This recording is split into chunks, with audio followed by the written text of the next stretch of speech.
America may not have invented fireworks. America may not have invented silver. And America may not have invented eagles.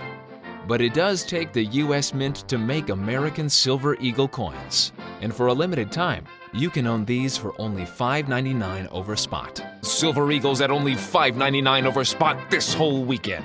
You heard right, 1 ounce Silver Eagles $5.99 over spot. Now through Sunday, July 5th at 11:59 p.m. Pacific. Email libertyandfinance@protonmail.com with your name and phone number. And we'll ring you back so fast it'll crack the Liberty Bell again. Also, we have an insane special on constitutional silver that won't fit in this ad. Ask about it on your phone call.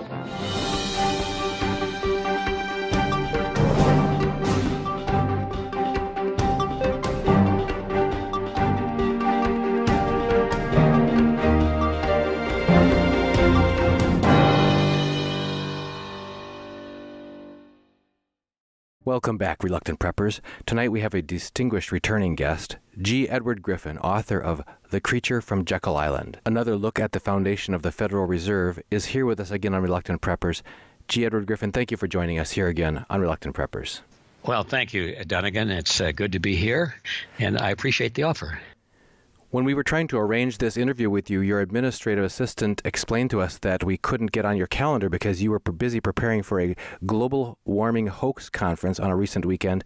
And we have you back now following that conference and wonder if you could give us some of the key takeaways and main messages that were delivered at that conference. Sure. It's a very exciting and interesting topic.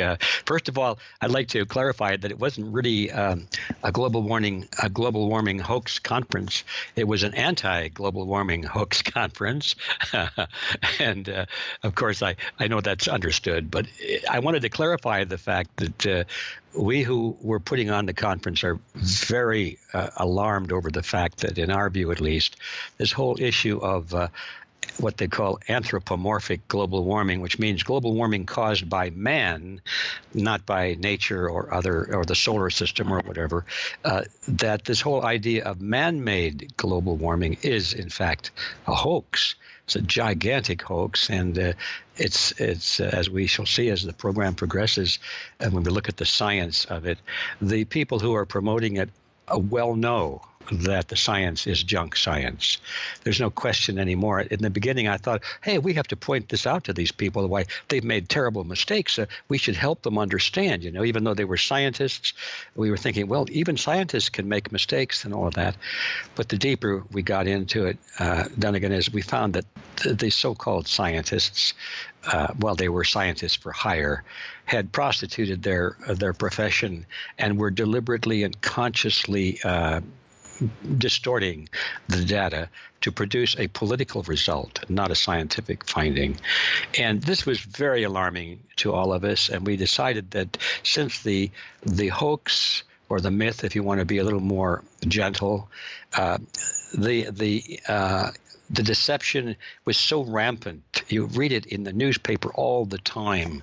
And I see the latest headlines this week are Bill Gates and his very wealthy people are putting up billions of dollars to promote solutions, so-called solutions to global warming, And so naturally, when the average person reads that, he said, well, these people are very philanthropic. They care about the world. They care about the planet. They care about future generations, and they want to do things. So all of this is overwhelming.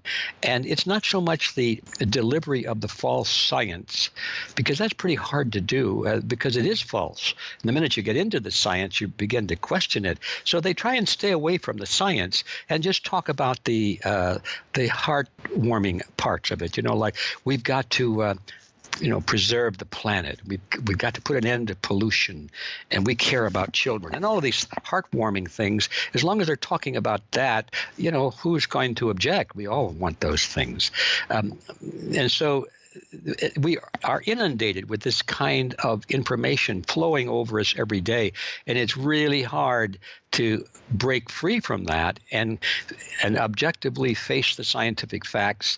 And when you do that, you come to the horrible realization that this is a hoax and that we are victims of a hoax, and that the motive behind all of this, and I'm going to cut right to the chase now. We can come back to the science in a moment.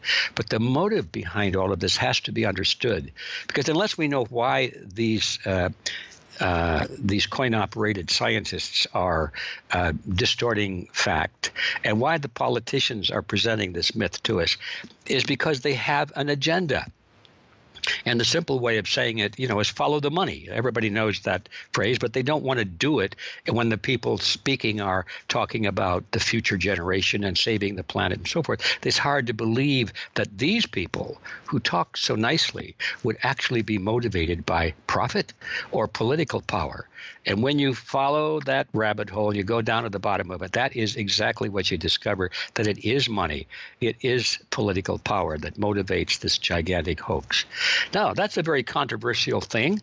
People don't want to hear that. It's certainly contrary to, I was going to say popular wisdom. I'm going to back off of that because more and more people are questioning this whole idea. When I first started realizing this and speaking against it, I would guess that 90% or more of the population firmly believed that global warming was the scientific fact, and they were all emotionally involved in it, like I had been prior to that. We had to do something about this. But now, the latest polls are showing that about half of the people, at least in the United States, and I think more than that in Europe and other parts of the world, so in general, I guess half of the population of the planet now has come to the awareness that, hey, this isn't really science at all. There are political and monetary incentives behind this hoax. So progress is being made, but still, a lot has to be done because right now the leaders in this global warming myth or hoax, whatever you want to call it, are in the process of drafting laws, both at the national level and at the international level through the UN, which is going to make it illegal for people like us, or me in particular, to even question global warming. We're going to be classified as Holocaust deniers. Now they're going to call us global warming deniers, and that we are threatening the future of the planet, and we are criminals, and we should be put in prison. This is how far it's gone, and they're trying to get over that last stage as quickly as possible so they can silence this discussion, so they can silence the information that we have promoted in this conference. So time is running out, even though the population is waking up to the reality. If they are successful in criminalizing the questioning of this myth, well, then the game is over, and we've had it. So there's a kind of an urgency to this message, and that is what motivates us. Otherwise, we could sit back and say, oh, well, let them be wrong. Who cares? But we must care because they are passing laws and preparing to set into motion a political structure that is really totalitarian in nature. They're taking away our individual rights and our liberties, our right to property, our right to freedom of travel, now our right to freedom of expression. All of these things are being done in the name of stopping global warming, which doesn't even exist, or at least man-made global warming. So that's what's, in a nutshell, that's what the whole thing is about. I mentioned the junk science, which we could talk about, but the most important thing, I think, is to understand what motivates the myth makers in the first place. Once we understand that, then it becomes more plausible as to how they could be making such scientific errors, when in fact we realize that they're not errors at all, they're deception. And that's a horrible thing. All of what you've said is fascinating, and I do want to get into it a step at a time. One of the things really leapt out, and that was the idea of silencing discussion. I have a scientific background, a scientific degree and training. I've spent a good part of my career in scientific pursuit, and one of the hallmarks of science that attracted me and continued to attract me throughout that was the idea of open inquiry, the idea of that, as Galileo said, the nature is an open book to all who would choose to read it, and the idea being that the truth is before us, and we are half blind, stumbling around trying to figure it out, but that in order to help each other along the way, we naturally would share information, share insight, test hypotheses. That openness and freedom of discussion, debate, theories, testing and exploring is absolutely essential to the very nature of true science. So that seems so antithetical to science itself, to say that in the name of science we're going to shut down discussion. Yeah. Well, of course, historically, we know every time that the questioning of consensus science is what they like to call it. Every time in history that was done and people were burned at the stake for thinking that the earth was not flat and all of that kind of thing.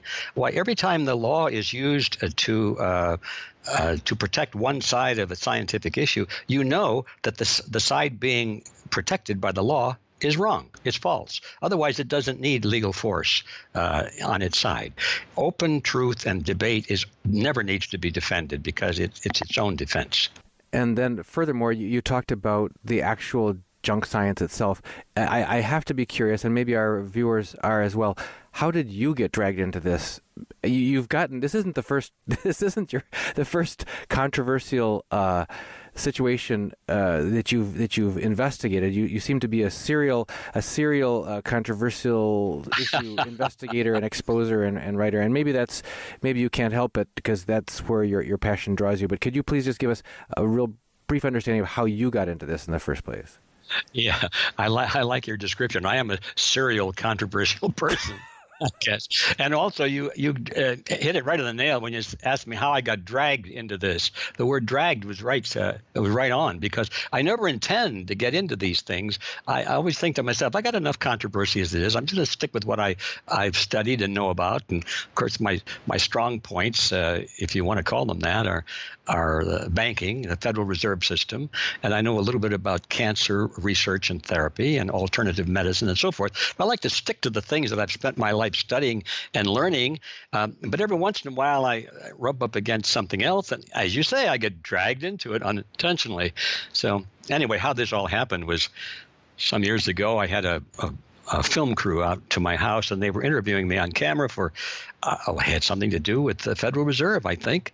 And during the break when they were changing chips for their film, or after we had finished it, anyway, there was an off time, and I asked the producer of the crew, I said, what do you guys do? What are you up to? You have any interesting projects other than this? And they said, oh, yeah, that we're working on something to do with not global warming, but chemtrails. Yeah, and they said, do you know about chemtrails? I said, well, not really, except I have some strong opinions. My opinion is that these things we're looking at in the sky are not the old-fashioned contrails, which are nothing but, condensation of ice crystals. So I've looked at contrails a lot, and they usually, they trail about maybe a half a mile or maybe a mile behind the jets as you see them flying, and they dissipate. The crystals are finally dissipated into the air, and so this little white plume just travels along after the airplane, and it's just a little short thing. But lately, I've noticed that these plumes go from horizon to horizon, and they stay there all day, and they spread out one upon the other, and by the time you hit 2 or 3 o'clock in the afternoon, the sky is milky instead of clear blue. I said, that's obviously there's something different. I said, that is what I think I know. Well, they said, would you like to say that on camera? And being a fool, I said, sure, I'll say that on camera, as long as everyone understands it's just my opinion. I'm not a scientist, but it seems to me that there's a difference here. So they did, and that's how I got dragged into it, because all of a sudden people were asking me questions as though I were an expert. How do you explain this and so forth? And I started to do some research, and then I made another huge mistake. I decided to help these fellows with funding for their video project. So now my name shows up on the film as a producer. And so now I'm a world expert on chemtrails, supposedly. And so I had to bone up on it because I was being asked questions. Well, that's kind of, what happened with global warming. I've expressed my opinion that I don't like the science that I see. I see it as junk science being offered in defense of this whole thing. And I've made statements on the radio, like maybe right now. And then I decided, hey, we got to get this word out. So I sponsored an event in Phoenix, not San Francisco, but in Phoenix, called Global Warming, An Inconvenient Lie, and had all the real experts there, the college professors and the scientists, the journalists. But since my name was attached to the sponsorship, I'm the expert, supposedly. So, yeah, I get dragged into these things, and am a serial victim, I suppose, of controversy, especially when I think that the public is being lied to and when it makes a big difference to the future. I'm a sucker for those things. Well, goodness gracious, among our viewers, your approval rating across years and across the many conversations that we've had together is exceedingly high. You've got a great number of people who deeply appreciate that you bring the facilities that you do to bear against these things that the common person is pretty much feels beyond themselves and pretty much helpless other than to just accept whatever we're told. So could you lead us into a layman's explanation of what you see to be the main things that are wrong with the science around global warming? Well, that's really easy. The main thing is, the main thing. How do you determine the main thing? There are so many deceptions. But one of the main things is that we have to distinguish between global warming and pollution. Those are two basically different topics. You could argue that pollution had some effect on global warming, but you'd be hard-pressed to prove it. Nobody likes pollution. We all hate pollution, and we want to do everything we can to eliminate pollution. And therefore, one of the things the deceivers do is to throw pollution into the same basket as global warming, and they speak of the two things as synonymous. And you're not supposed to notice that trick. Basically, if you notice and dissect their books and their essays and their public statements, it goes something like this. Well, since global warming and pollution is a real problem, therefore, wait a minute, let's separate out all the garbage from global warming. It doesn't cause global warming. So that's the first trick that you have to be aware of. We hate pollution. We must do something about it. It is a problem, but that is not a case for global warming. There's no science to demonstrate that whatsoever. The next thing is that they say, well, global warming it's happening and it's getting hotter and hotter and hotter. Well, that is a half-truth. If I were marking somebody's paper on that in my class, I'd give them half credit. There was a period when this planet was warming in the last couple of decades, ever so slightly, a little bit, a tenth of 1 degree over 20 years or something like that, and just a little bit. And so projecting that into the future, the deceivers have said, look, if this goes on, and then they crafted a hockey stick graph, which we might come back to as pure fabrication of data. But even if you project it as a straight line without this hockey stick fabrication, why, you could say eventually the planet's going to be so hot we'll all burn up. Well, the fact of the matter is that if you look at the long chart going back thousands of years, and they do know the temperatures of thousands of years ago because it shows up in the geological record, it shows up in the fossil records. There are ways, I don't really understand it, but scientists all agree on both sides of this category. They all agree that there are ways of looking at the fossils and the sediments in the oceans and things like that, and they can pretty well tell what the temperatures were over thousands of years in the past. And when you look at the long picture, you find out that this little bit of global warming we've had in the last couple of decades is peanuts compared to the long record. We have had periods in our history many, many times, like 20, 30 times more warm than it is now, even warmer than they're projecting for the future to be the end of mankind. We've already had those temperatures on this earth, and life forms flourished under those conditions.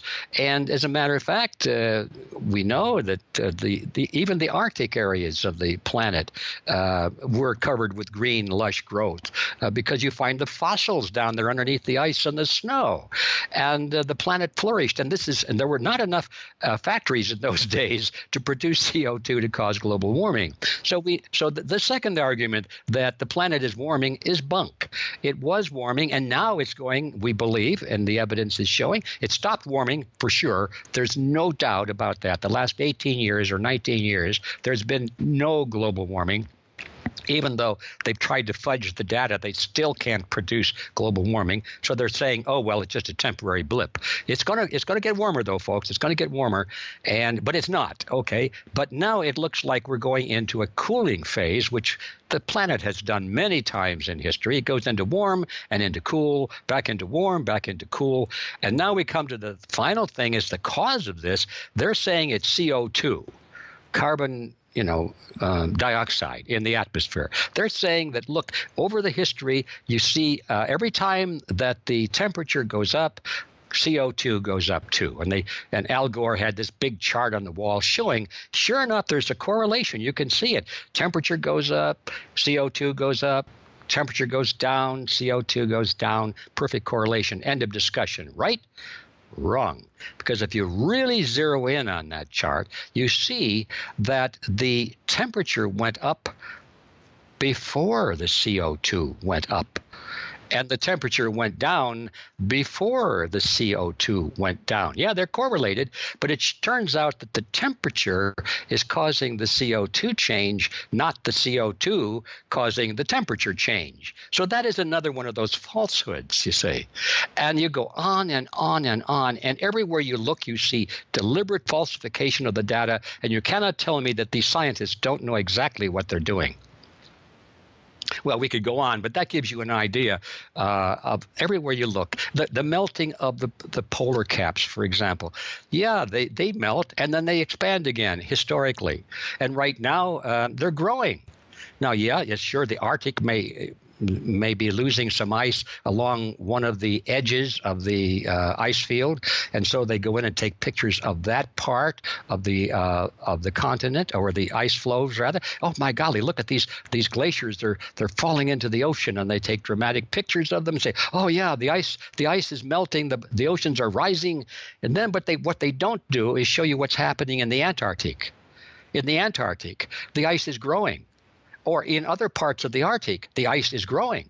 They just show you that little tiny portion where the ice is shrinking and melting, and they plaster that all over the newspapers. Now you can't tell me these scientists don't know exactly what they're doing. They're cherry picking the data to convey this urgency in the minds of the readers and this feeling of panic. Oh, we must do something to stop global warming. And they talk about the polar bears are going to be extinct. Now, that's the poster child of global warming mantra. Look at these poor polar bears, and you look at them, they look kind of sickly and dirty, and they're clinging onto a little piece of floating ice. It's all bunk, because the polar bear population is growing, I say, really growing. They're beginning to wonder what to do with all these polar bears up there in the Arctic circles. So everywhere you look, as they say, you find false information, and it's time, we think, that the public knows it. This you remind me when you talked about the false urgency that's being touted is the old quote of "never let a crisis go to waste." But here it sounds like there's a manufactured crisis. So, yes, but again, not letting a crisis go to waste implies that there's some ulterior objective than just actually solving a problem. So could we turn your attention to? You mentioned in the beginning there's a darker side to this, what seems altruistic on the surface of let's do what's right by Mother Earth, that sort of thing, but Mother Nature. But if that's not, in fact, what's driving this crisis promotion, then can you turn to what are the real, verifiable and demonstrable progressions? If you just, as you say, watch the money and watch the power, how does this play out? How does adopting a public mindset and perception of accepting the myth of global warming, how does that play out in terms of money shift and power shift? Well, it's the famous ploy of using fear to generate public acceptance of certain governmental policies that otherwise would be rejected.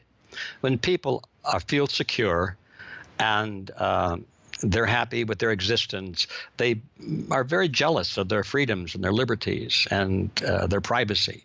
But if you can convince them that their very survival is threatened by planetary environmental destruction or terrorism or crime or drugs or pornography or whatever great threat can be presented to frighten people into questioning their security, then they're willing to give up their freedoms and their security, in other political security, I should say, and their privacy and whatever else, just to be protected in their mind against this terrible threat. Now, it's as simple as that. Machiavelli wrote about that years ago in his book, The Prince. He was giving advice to the prince. He said, look, if you want people to be content with your harsh rule, get involved in a war.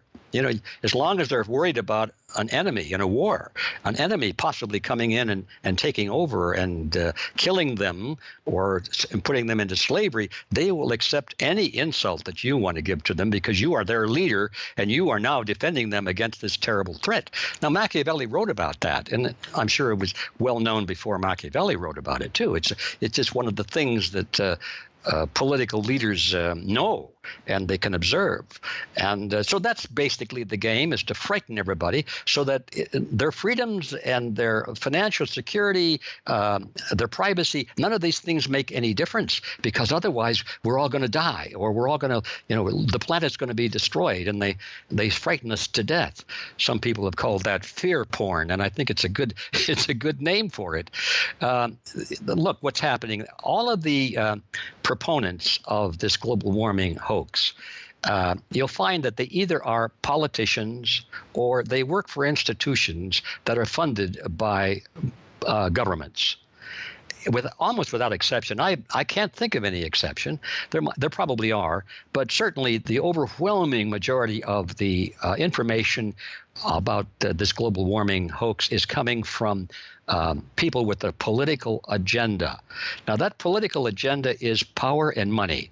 And we hear a lot about the carbon tax, right? Well, think about that. The carbon tax. They're even preparing to replace our monetary system with a carbon-based currency, so that it's bad enough to have pieces of paper and that aren't worth anything, but just think of digits in a computer that are backed by your carbon footprint.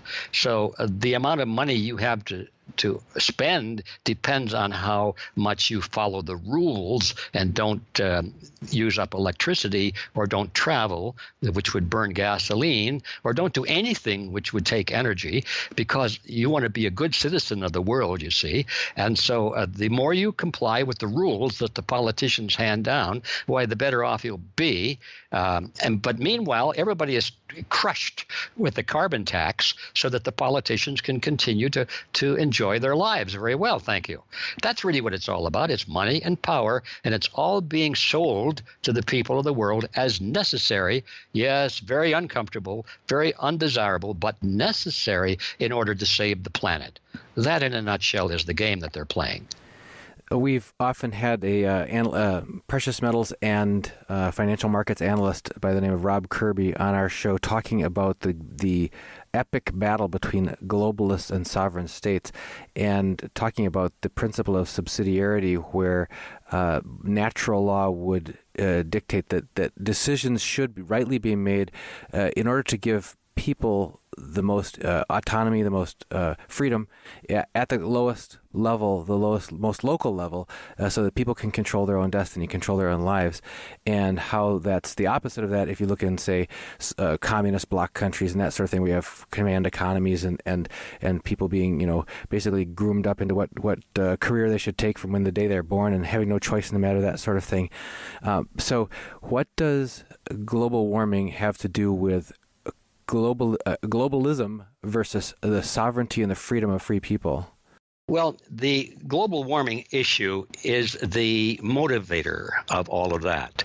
It is the thing, the scare, the terror, you might say, in the minds of people that conditions them to meekly accept any solution that is offered by their political leaders. Now, what is the solution? It all emulates from the United Nations. It goes back quite a while now.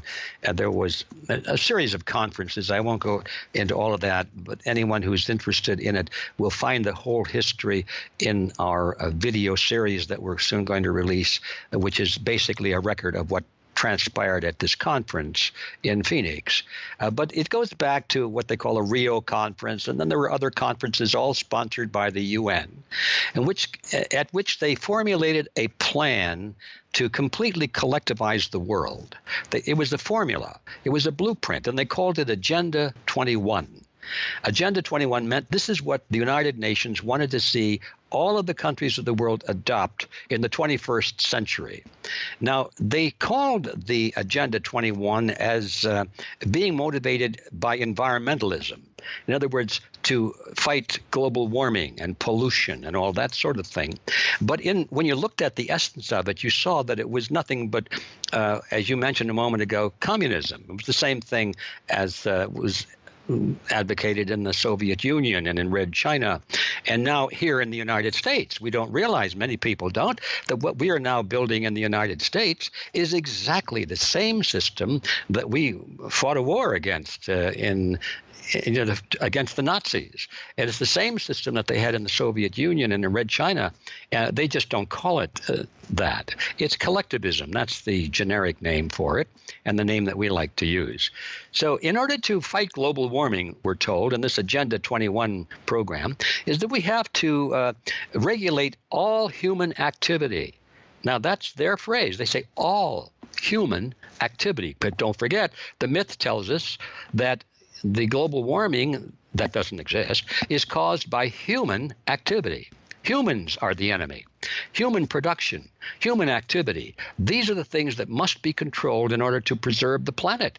So, therefore, the governments of the world are the elements, the institutions that will control all human activity. Well, that's communism, that's socialism, that's Nazism, that's whatever you want to call it. It's collectivism. So using global warming as the foundation piece, they build this structure on top of it. Now we have Agenda 21, which is the plan to implement the control of all human activity in all parts of the world. And believe it or not, in the United States, Agenda 21 has been officially adopted in almost every county. In fact, I'm going to say every county in America, and in most municipal areas as well, without calling it that. You analyze, and in some cases they do call it that, by the way, but not necessarily. But if you analyze the structure of what they're doing, it's all exactly from the blueprint put out by the United Nations called Agenda 21. Now they've had a later version on it. It's called Agenda 2030. Or the 2030 Agenda. It's just the next step, and it's just more of the same. It's heading to the final destination of what they hope will be a new world order, is the phrase they like to call it. They invented that phrase, not us. The new world order, which is world government based on the model of collectivism. And world government isn't necessarily bad if it was based on the principles of freedom and individual protections. But no, this world government is based on the principles of collectivism, which means all power at the top and that the people at the bottom must serve the state. All of this is really horrible to contemplate. It's something out of 1984. You think you're talking about a novel, but no, this is reality. These are today's headlines. If we understand what's behind them, we are moving rapidly into a 1984 type of environment in which all human activity is thoroughly regulated by the state, and the justification for doing that is to put an end to global warming, which doesn't even exist. And that leads us back to how do you keep such a big lie under wraps? I mean, there are, I assume, legitimate who I would hope would be in the majority. We've certainly in the mainstream media, in the recent political campaign and so on, how it can be that the majority of the mainstream media outlets can all assume a certain position and all be telling the same narrative, and that narrative echoing that's being told by the administration and so on. So it can seem that as you go, you've got education, you've got media, you've got an entertainment, you've got government, and they're all saying the same thing, therefore it must be true. But at a very small percentage. This is a very small piece of the pie, a very concentrated communication power elite. So, do you believe it's the case that the majority of scientists actually know the truth, or are they all most being hoodwinked by the education, the training, and everything else that they're being told? Well, my experience on that is, of course, not conclusive, but I've had a lot of exposure to scientists across the board on this issue. And my impression is that most scientists by far are aware that this is not good science. But the ones that work for government-funded institutions, even though they know it, are afraid to speak up because they know they'll lose their jobs. In fact, I won't mention the name, but one of the presenters at our conference, as a matter of fact, one of the strongest voices against this junk science, tells us that he is under tremendous pressure by the institution for which he works to shut up on this because they're afraid of losing federal funding. And if he doesn't close down his criticism of the global warming hoax, he thinks he's going to get fired. So, yeah, even the ones that are in the monster, so to speak, part of the in the belly of the beast, are having trouble because they're being told to keep quiet. And when they do speak up, they get kicked out, and then the media says, "Oh, this guy is a quack," and he got kicked out because of I don't know. They make up something, make him sound like he's a bad guy. And but to your question, outside of the sphere of government, scientists universally know that this is a hoax, and they speak constantly about this consensus. 97% of all scientists agree that global warming is real, and so forth. Well, that is the biggest lie of all. When you take a look at the actual statistics, even the ones that they publish, you find that it's less than 1% agree. Isn't that an incredible statement? But you'll see when you notice the charts and the background data that are being presented at our conference, when you actually challenge it, it breaks down to less than 1%. And they say 97%, and it's quoted all over the news. Every time you turn around, 97% of the scientists agree. That's not true. But people hear it. And so the answer to your question is, how does this happen? And Adolf Hitler provided the answer. He said in his book, Mein Kampf, he said, if you tell a lie that's big enough and often enough, and that's all that people hear, they will believe it. So there you have it. There's the answer. Of course, people are only hearing the lie, but hopefully with our conference being put on video and broadcast on the internet and distributed far and wide, they will hear something else for a change. They'll hear the truth. Well, you mentioned the oppression that comes down on people who do want to speak out. And as I type the notes that I'm taking during this interview, I am absolutely convinced I will not be able to publish these notes on our YouTube channel when we post the video, because for videos where we've mentioned any of the topics that you've touched on here, we get what they call it does not meet the guidelines for non-advertiser friendly. We get funding withdrawn, and which is as good as no margin, no mission. We can't progress in that mode. That's why we've had to start our own private newsletter that people can subscribe to. If they go to reluctantpreppers.com, they can sign up for a free newsletter, and we can give you the full notes and all the supporting links and documents in the newsletter that you can sign up for free that we can't put out there. So you mentioned this government. You mentioned a government researcher or a government-funded researcher who's under pressure to shut up, and here I'm just an independent journalist, and I'm under pressure to not put out things that don't match the accepted narrative as well. Yeah. Well, that's what's happening in our world, and it's very unpleasant. It does not bode well for our future if we don't do something about it. The time is over for us to be armchair patriots and sit back and just read the news and try and be informed. It's time for us to get off of our chairs, off of our couches, and out into the public and start banging on on dishpans or something, making some noise and getting the truth out there. It's now or never. So that leads us to the final question, and that is, what do you think are the most effective actions that people can take to really contribute to the getting the truth out there and exposing the falsehoods here? Because it sounds like if we don't, we are in the jaws of the trap are ready to close, and with no notice, we could find our individual freedoms and sovereignty, just completely taken away with no recourse. That's absolutely true. We're a lot closer than most people realize. And we're closer than I even want to think, but it could happen very quickly. So what do we do about it? There's an old saying that, truth is power, or knowledge is power. And again, I would give half credit for that one. Knowledge by itself is not power. Some of the most knowledgeable people have been put up against a wall and shot by the firing squad, not because they didn't have knowledge, but precisely because they did have knowledge, and that their enemies didn't want such people to exist. So knowledge by itself is not power, but when people act upon that knowledge intelligently and are willing to make some sacrifice of their time and their effort and their talent, now we can build a movement that can really change the world. And so the answer to that question is we have to get united. We have to assemble all of the people who really want to make a difference in the world, and not just watch history go by, but want to become part of making history. We have to get unified, and that's the reason we have our organization, which is Freedom Force International.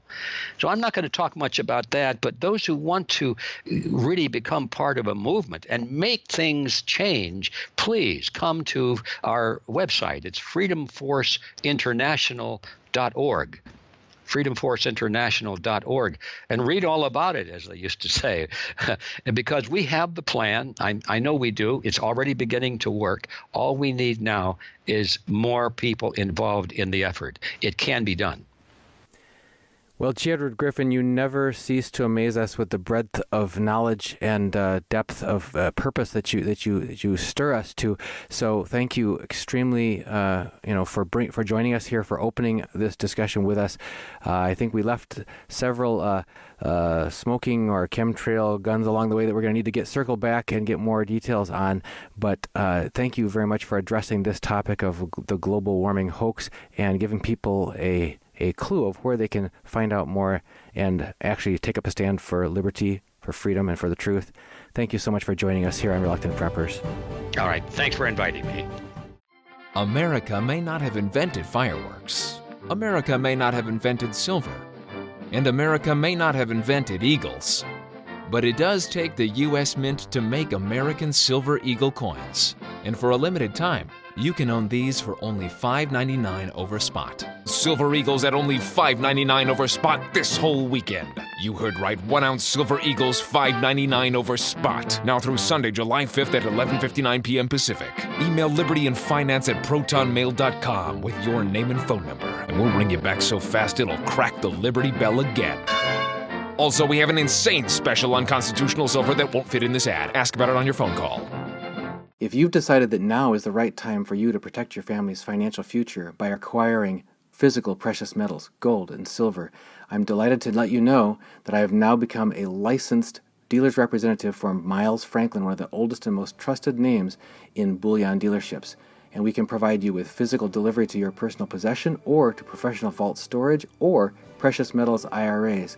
Just email me at libertyandfinance@protonmail.com, and please include your name and phone number in your email to libertyandfinance@protonmail.com. We'll get right back with you and find out how to best meet your needs so that you can either begin or increase your acquisition of physical precious metals now and protect your family's future starting today.